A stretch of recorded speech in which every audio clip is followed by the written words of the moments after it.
तो इस वाली वीडियो में हम बात करेंगे आपके ट्रैक्ट्स के बारे में, ठीक है।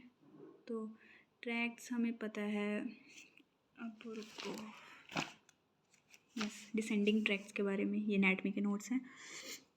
थोड़ा सा इसमें से देख लेते हैं, मतलब एनाटॉमी पढ़ा होगा वैसे। तो डिसेंडिंग ट्रैक्ट होते हैं, जनरली बता देती हूँ। डिसेंडिंग ट्रैक्ट्स होता है, डिसेंडिंग ट्रैक्ट्स मतलब क्या होता है, ऊपर से नीचे जा रहे हैं, ठीक है। इनका इसलिए नाम क्या होता है, कॉर्टिको स्पाइनल ट्रैक्ट। इनको इसलिए इनको पिरामिडल ट्रैक्ट भी बोलते हैं। क्यों पिरामिडल ट्रैक्ट बोलते हैं बताती हूँ।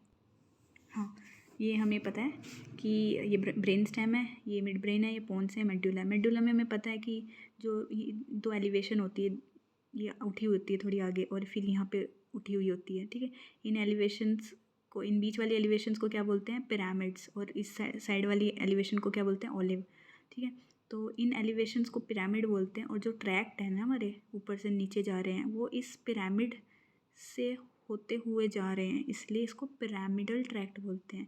जो दूसरा ट्रैक्ट होता है एक्स्ट्रा पिरामिडल ट्रैक्ट, वो इससे पास नहीं होता है, इसलिए उसको एक्स्ट्रा पिरामिडल बोलते हैं, ठीक है।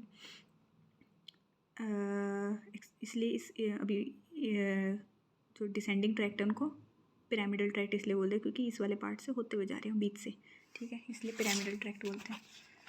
ओके, तो पिरामिडल ट्रैक्ट्स को ही कोर्टिकोस्पाइनल ट्रैक्ट बोलते हैं। कोर्टेक्स से लेकर के स्पाइन तक आएंगे वो, कोर्टेक्स से लेकर के स्पाइन तक आएंगे वो, ठीक है। यहाँ पे मैंने क्या बताया, पिरामिड होता है, दो एलिवेशन होती है, उठे हुए से बाहर निकले हुए, उनसे पास होते हैं पिरामिडल, ठीक है। तो ये कोरोना रेडिएटा में पता है फाइबर्स होते हैं, फैन लाइक, जो स्टार्ट होते हैं। अच्छा, ये काम क्या होता है इनको कोर्टिकोस्पाइनल का, ऊपर से नीचे आ रहे हैं, तो मतलब ये मोटर फाइबर्स लेके आ रहे होंगे, हमें इस पार्ट को मूव करना है, इसलिए ब्रेन ने सिग्नल भेजा और यहाँ से मूवमेंट होएगी। जो चीज़ नीचे से ऊपर जाती है वो सेंसेशन लेके जाती है, इसलिए अगर हम बोलते हैं स्पाइनो थैलेमिक ट्रैक्ट, वो सेंसेशन लेके जाते हैं स्पाइन से थैलेमस, ऊपर से नीचे आ रहे हैं, वो मोटर सेंसेशन लेके आ रहे हैं, मोटर फाइबर्स लेके आ रहे हैं। तो जितने भी डिसेंडिंग ट्रैक्ट होते हैं ये मोटर मूवमेंट्स के लिए होते हैं। कोरोना रेडिएटर लेके आया, तो ये इस साइड से इस साइड जाएगा, इसको क्या बोलते हैं, डीकसेशन। डीकसेशन कौन सी, पिरामिडल। वाई पिरामिडल, अगेन यहाँ मैंने बताया पिरामिड्स होते हैं, एलिवेशन होती है, पिरामिड में डीकसेट होते हैं, मतलब डिवाइड होते हैं, कुछ पार्ट दूसरी साइड चला जाता है और कुछ 10% सेम साइड रहता है, ठीक है। तो ये इसको बोलते हैं पिरामिड में डिवाइड हो जाना, कुछ पार्ट में आधा उधर चल जाना, आधा इधर। और ये किस लेवल पे होता है, ये क्वेश्चन है पास्ट ईयर का कभी का, कि ये लोअर मेडुला में तो है, बट ये मेडुला के लोअर पार्ट में आके डिकसेट होते हैं। चले जाते हैं नीचे, और जिस लेवल के हैं, सपोज ये मुझे पाँव के फाइबर्स है, पाँव की स्पाइनल कोड है, मतलब यहाँ से पाँव के लिए स्पाइनल फाइबर्स निकलते हैं, मोटर फाइबर्स निकलते हैं, तो यहाँ से निकल जाएंगे इस लेवल पे, ठीक है। अब इसको समझ लिया हमने। तो ये थे आपके डिसेंडिंग ट्रैक्ट। ये दो तरह के हो सकते हैं, एंटीरियर और लेटरल। ओके, लेटरल हमें पता है मेजरली यही होते हैं, ठीक है। अब पढ़ते हैं असेंडिंग ट्रैक्ट। असेंडिंग का मन में नीचे से ऊपर कुछ चीज़ जा रही है, तो वो हमेशा सेंसेशन लेके जाएगी। डिफरेंट सेंसेशन के लिए हमारे पास डिफरेंट फाइबर्स होते हैं। इस पार्ट को बोलते हैं एंटीरियर, तो एंटीरियर स्पाइनो थैलेमिक ट्रैक्ट। इसको बोलते हैं लेटरल, इसको बोलते हैं डोर्सल, ठीक है। एंटीरियर का काम क्या होता है, क्रू टच और प्रेशर को लेके जाना। जो लेटरल है स्पाइनो थैलेमिक, उसका काम होता है पेन टेम्परेचर को लेके जाना। डोर्सल वाले हैं वो proprioception, stereognosis and touch and vibration को लेके जाते हैं। इसका निमोनिक भी पता होगा कि जब कोई लात मारता है तो हमें पेन होता है और गुस्सा आता है, गुस्से में हम गर्म हो जाते हैं, इसलिए लेटरल, लात मारी, पेन हुआ और टेम्परेचर बढ़ गया, तो lateral pain temperature. Similarly anterior मतलब एंट, मतलब एंट क्या होता है, चीटी को हम क्या करते हैं, क्रूड टच, मसल देते हैं जोर लगा के। हाँ, टच दो तरह के होते हैं, fine touch and crude touch.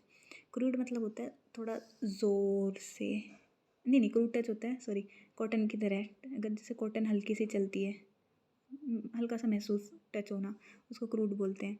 और फाइन टच मतलब एक स्पेसिफिक टच देना, इसे फाइन टच बोलेंगे, और हल्का सा कॉटन की तरह टच होना उसको क्रूड बोलते हैं। तो क्रूड टच और प्रेशर से मसलते हैं ना आंट को, चीटी को, तो ये दोनों इंटीरियर ट्रैक्ट लेके जाते हैं। अब इसमें मीडियल साइड होता है ग्रेसिलिस एंड बाहर की तरफ होता है क्यूनिटस। जी से ग्रेसिलिस, जी से ग्राउंड पे होते हैं हमारे पाँव, तो ये वाले नीचे लोअर लिम्ब के फाइबर्स लेके आते हैं, और क्यूनिटस होते हैं ऊपर, अपर लिम्ब के फाइबर्स इसमें जाते हैं। एंडिंग ट्रैक्ट हो गया। स्पाइनोथैलेमिक, फिर से स्पाइन से ऊपर जा रहा है मतलब सेंसेशन। तो हमें पता है पेन टेम्परेचर और सब्सटेंशिया, हाँ पेन टेम्परेचर और क्रूड टच प्रेशर की जो सेंसेशन है सारी क्या करती है, क्रॉस करती है at the same level of the spinal cord, ठीक है, और ऊपर जा कर के ये एरिया में चली जाती है। क्वेश्चन आता है ये कहाँ पे, इन्होंने अपना सेकेंड न्यूरॉन कहाँ पे बनाया था, थैलेमस में। थैलेमस में कौन से न्यूक्लियस में, VPL, ventro posterior lateral thalamus, nuclear of the thalamus. VPL में ये क्या करते हैं, न्यूरॉन चेंज करते हैं। तो इसको क्या बोलते हैं, रिले सेंटर। रिले सेंटर मतलब जैसे रिले रेस होती है, एक से दूसरे को पास नहीं करते हम, जो डंडा होता है फिर वो दूसरे को पास करके, तो रिले रेस में, इसलिए इसको रिले सेंटर बोलते हैं कि यहाँ से अपना सिग्नल किसी और को पास कर देगा। अब देखा जाए तो एक न्यूरॉन है, ये पूरा एक ही न्यूरॉन था इतना बड़ा, इसने दूसरे न्यूरॉन को दिया, यहाँ पे क्या फॉर्मेशन हुआ, साइनैप्स बना यहाँ पे, तो यहाँ केमिकल रिलीज हुआ होगा, ओके। जबकि इसके थ्रू आउट क्या बना चल रहा होगा, इलेक्ट्रिकल सिग्नल, ठीक है, ये वाला हो गया। तो क्वेश्चन आता है कि इस वाले पाथवे में डिकस जो क्रॉसिंग ओवर हुई वो सेम लेवल पे होती है, जहाँ से एंटर हुआ सेम लेवल पे ही वो दूसरी साइड चला गया, जबकि हमने पीछे पढ़ा था कि वो लोअर मेडुला में आके डिकसेट होते हैं, साइड चेंज करते हैं, ओके। डोर्सल कॉलम के भी थोड़ा सा देख लेते हैं। हमें पता है कि ये पीछे से डोर्सल कॉलम से राइज होते हैं, ये भी क्रॉस करते हैं किस लेवल पे, मेडुला पे। इनमें क्या फ़र्क है दोनों में, ये सेम लेवल पे क्रॉस करते हैं, जबकि डोर्सल कॉलम के फाइबर्स मेडुला के लेवल पे क्रॉस करते हैं, और ऊपर जाके ये भी थैलेमस में देते हैं रिले, और फिर सेंसरी पार्ट है ना जो उस पर सिग्नल चला जाता है, ठीक है। ये था बेसिक सा। अब इसमें क्या लिखा है फिजियो वाले पार्ट में, तो डोर्सल कॉलम पाथवे है अभी जो पढ़ा just, that crosses at medulla, बिल्कुल सही बात है। एंड उसमें इप्सिलेटरल सिम्टम्स आते हैं, उसको बताती हूँ। जो एंटीरोलेटरल पाथवे था जो ऊपर पढ़ा हमने, वो था, वो क्रॉस करता है सेम लेवल पे, स्पाइनल कॉर्ड के सेम लेवल पे क्रॉस कर लेता है, ठीक है, और वो कॉन्ट्रालेटरल सिम्टम देता है, ठीक है। डोर्सल कॉलम में फास्ट सेंसेशन, तो जल्दी चली जाती है, ठीक है। अब जो ये इप्सिलेटरल कॉन्ट्रालेटरल है, इसका थोड़ा उसका थोड़ा देखते हैं क्या होता है। अब ये देखते हैं, ओके। लेट्स से मेरे पास यहाँ इंजरी हो जाती है, ये लेफ़्ट साइड है, ये राइट, ये लेफ़्ट हो गया, राइट हो गया, यहाँ इंजरी हो गई राइट साइड में, ठीक है। यहाँ इंजरी हो गई इन फाइबर्स की, स्पाइनल कॉर्ड है लेट्स से, ठीक है। यहाँ इंजरी हो गई, हुई मेरे पास राइट साइड में इंजरी, लेकिन ये जो सेंसेशन थे ये तो लेफ़्ट साइड से लेके आ रहे थे, तो हुई तो इंजरी राइट साइड में, बट सेंसेशन किस साइड की गायब हो जाएगी, लेफ़्ट साइड की, क्योंकि क्रॉसिंग ओवर हो चुकी है स्पाइनल कॉर्ड से पहले ही, इस लेवल से पहले ही, ठीक है। तो राइट साइड के फाइबर्स में इंजरी हो गई, बट वो फाइबर्स तो लेफ़्ट हाथ के या लेफ़्ट पाँव के लेके जा रहे थे, तो वहाँ पे सेंसेशन गायब हो जाएगी, इसलिए कॉन्ट्रालेटरल सिम्टम आते हैं अगर इस वाले पाथवे में इंजरी होती है।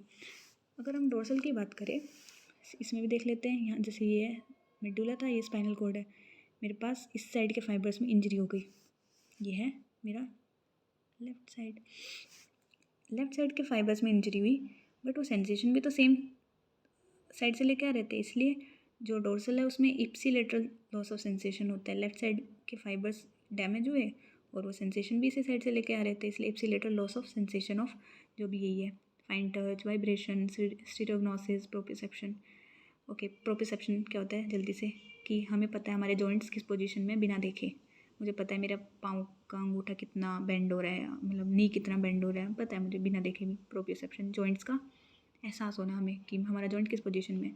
स्टीरियोग्नोसिस होता है वही आँख बंद करके हाथ से टच करके हम बता सकते हैं ये एप्पल है, ये पेन है, ओके, स्टीरियोग्नोसिस, ठीक है। फाइन टच मैंने बताया, क्रूड और फाइन। फाइन होता है एक नॉर्मल टच देना, क्रूड टच क्या होता है, हल्का सा टच, लाइक कॉटन से टच कराओ किसी ने। तो ये हो गया कॉन्ट्रालेटरल लॉस और इप्सिलेटरल लॉस। ये कॉन्सेप्ट इंपॉर्टेंट है कि डोर्सल कॉलम हमेशा इप्सिलेटरल, एंटीरोलेटरल कॉलम हमेशा कॉन्ट्रालेटरल सिम्टम देता है। बहुत इंपॉर्टेंट डिजीज़ है, सिंड्रोम है, ब्राउन सिक्वर्ड सिंड्रोम। इसको जल्दी से इसी में देखते हैं, राइट, इसको बना लो, ओके, ये बना लिया मैंने। तो अगर लेबल करूँ मैं, तो ये क्रॉस कर रहे हैं, ठीक है, ये लेटरल फाइबर हो गए, ये एंटीरियर फाइबर हो गए, और ये डोर्सल फाइबर हो गए, इस साइड से मान के चलते हैं।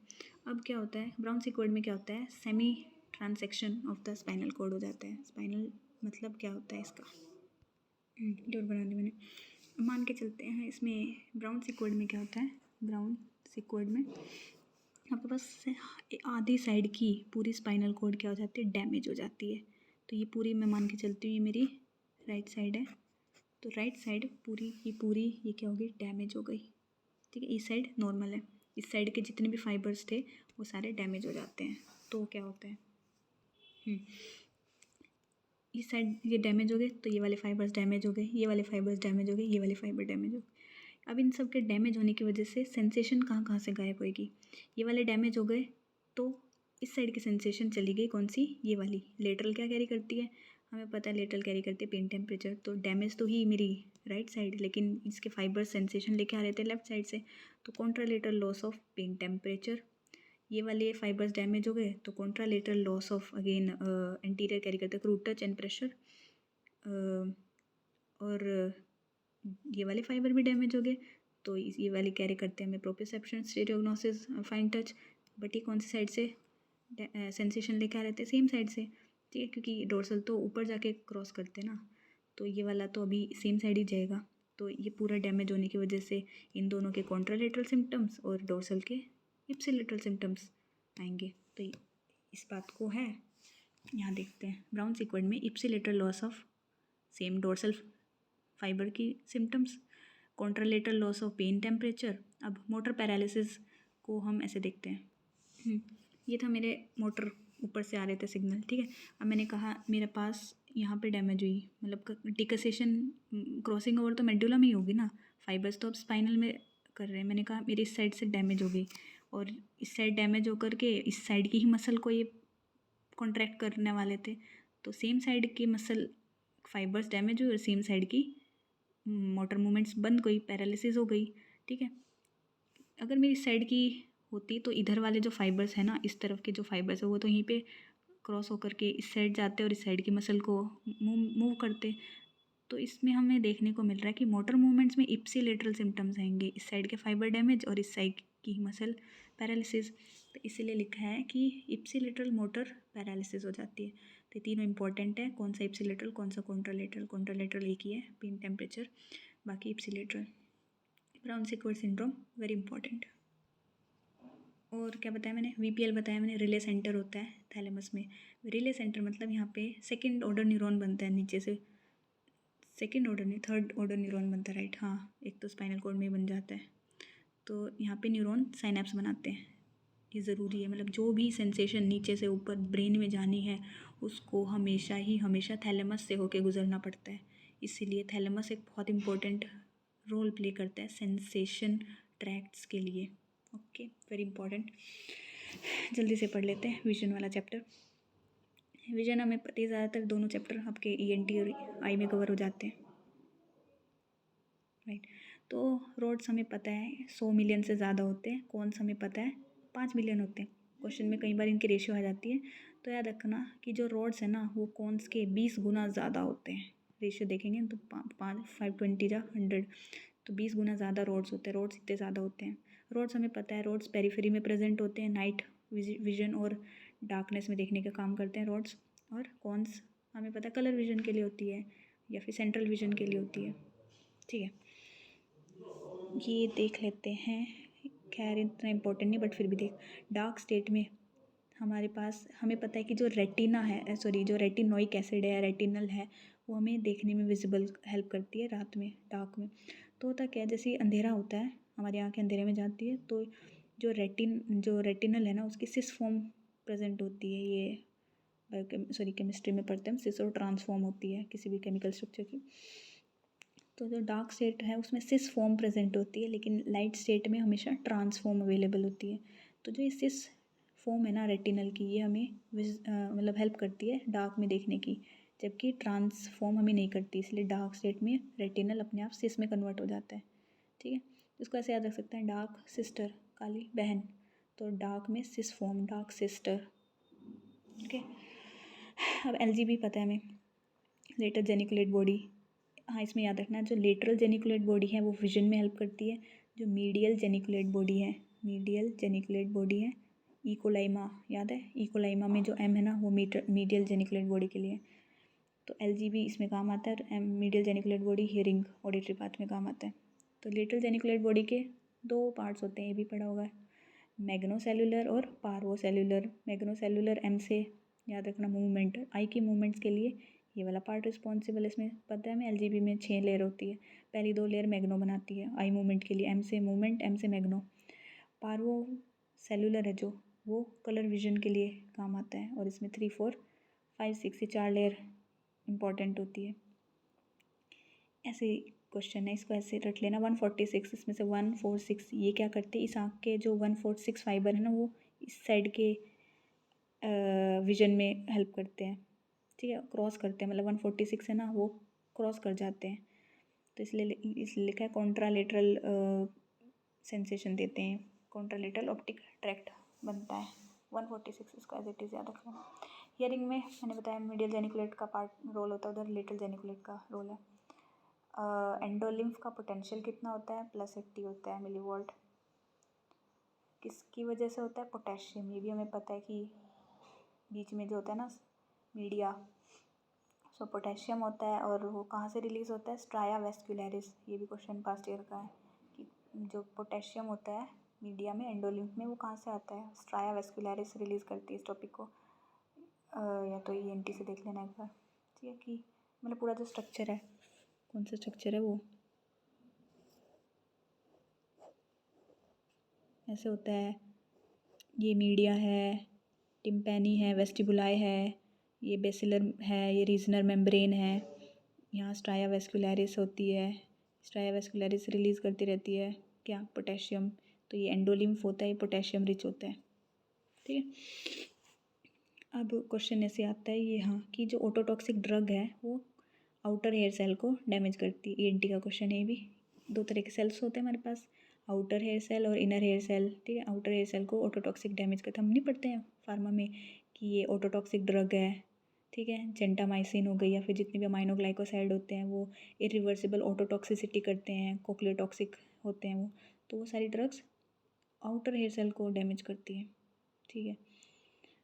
फिर ब्रॉडमैन कौन सा है, 41 एरिया, जो ब्रॉडमैन 41 एरिया है वो हमें हियरिंग में हेल्प करता है। अच्छा, ये भी थोड़ा सा पढ़ लेते हैं। अच्छा, एक एंटोराइनल कॉर्टेक्स होता है ब्रेन में पार्ट, ओके, इसको ERN भी बोल सकते हैं, एंटोराइनल कॉर्टेक्स। ये क्या करता है, हमारे स्मेल को मेमोरी से कनेक्ट करता है। हम कुछ भी खुशबू सूंघते हैं और हमें एकदम से किसी चीज़ की याद आती है, ये तो सूंघी सूंघी खुशबू है, तो मतलब स्मेल को मेमोरी से रिलेट करने का काम एंटोराइनल कॉर्टेक्स का होता है। तो ये लाइन याद रखना कि it is the earliest area to undergo degeneration in Alzheimer. Alzheimer के पेशेंट में सबसे पहले एंटोराइनल कॉर्टेक्स डैमेज होता है। अब ये एनाटमी का पार्ट है, पढ़ा भी होगा कि टंग के हम 3 पार्ट पढ़ते हैं, ठीक है। Anterior 2/3, then posterior 1/3 and palatal part, ठीक है। एंटीरियर 2/3 को कोडा टिम्पनी टेस्ट सेंसेशन लेके जाती है, पोस्टीरियर 1/3 से 9th नर्व एंड पैलेटल से 10th नर्व। ये टेस्ट सेंसेशन के हैं, सिर्फ टेस्ट कौन कौन लेके जाता है, इससे बहुत बहुत इंपॉर्टेंट क्वेश्चन बनते हैं, मतलब पेपर में बहुत चांस होता है इस कहानी का। ये किसी को नहीं मतलब याद रहता है कि एंटीरियर 2/3 से जो टेस्ट है सेंसेशन, जो मेजर पार्ट है हमारा टंग का, उससे कोडा टिम्पैनी सेंसेशन क्या बोलते हैं, टेस्ट की सेंसेशन लेके जाती है। अब टेस्ट की सेंसेशन लेके जाती है, अभी कोडा टिम्पैनी कौन सी, किसकी ब्रांच है, 7th नर्व की ब्रांच है। क्या था, कोडा टिम्पैनी मिडल ईयर से होके आती है, मिडल ईयर की वॉल बनाती है, ठीक है। तो 7th नर्व की वो है ये डेरिवेटिव ब्रांच, ठीक है। अब क्या होता है, ये तीनों ही नर्व्स जा कर के ब्रेन के मेड्यूला में एक सेंटर होता है, न्यूक्लियस ट्रैक्टस सोलिटेरियस, वहाँ पे जाके सेंसेशन देती है, मतलब वहाँ जाके अपनी इन्फॉर्मेशन देती है। जो मेड्यूला में NTS एंड न्यूक्लियस ट्रैक्टस सोलिटेरियस, वो फिर थैलेमस में जाता है, थैलेमस में सेंसेशन भेजता है, थैलेमस के कौन से न्यूक्लियस में, VMN, और VMN से वो फिर कॉर्टेक्स के, सेरिब्रल कॉर्टेक्स के टेस्ट कॉर्टेक्स में भेज देता है। वहाँ पे हमें पता चलता है, अरे अच्छा ये तो मीठा है, अरे ये तो नमकीन है, ठीक है। फिर कॉर्टेक्स हमें बताता है कि ये कौन सा टेस्ट है। तो ये पूरा पाथवे है, कैसे कैसे सेंसेशन टंग से मेड्यूला में गई, मेड्यूला से थैलेमस में गई, कॉर्टेक्स में गई। अब मैंने बताया ना कि कोई भी सेंसेशन हो बॉडी में वो थैलेमस में ज़रूर जाएगी, ठीक है। अब जो जितने भी स्पाइनल ट्रैक्ट्स थे उनमें VM कौन सी न्यूक्लियस इंपॉर्टेंट होती है, VPL। टेस्ट में कौन सी न्यूक्लियस है? VMN, वमन। और यही न्यूक्लियस है, ये हमारी सैटिस्फैक्ट्री को भी कंट्रोल करती है, मतलब हम कितना खाना खा लिया हमने, हाँ उसको। अब न्यूक्लियस ट्रैक्टस सोलिटेरियस है, उसको NTS, न्यूक्लियस ट्रैक्टस सोलिटेरियस। उसमें 3 नर्व है, उनको कैसे याद रखना है? N से 9 नर्व, 9 नर्व, T से 10 नर्व, 10 नर्व, S से 7 नर्व। तो 9, 10 एंड 7 नर्व मिलके कहाँ जाती है, कौन से सेंटर में जाती है? मेडुला के NTS, इसको याद रखना। क्योंकि आगे हमने एक और न्यूक्लियस पढ़ी है, न्यूक्लियस एम्बिगुअस, ठीक है। न्यूक्लियस एम्बिगुअस में 9, 10 एंड 11 नर्व आके मेडुला में ये अपनी सेंसेशन देती है। तो nucleus ambiguus 9, 10, 11 and nucleus tractus solitarius 9, T से 10, S से 7, ठीक है। तो ये था पूरा टेस्ट का।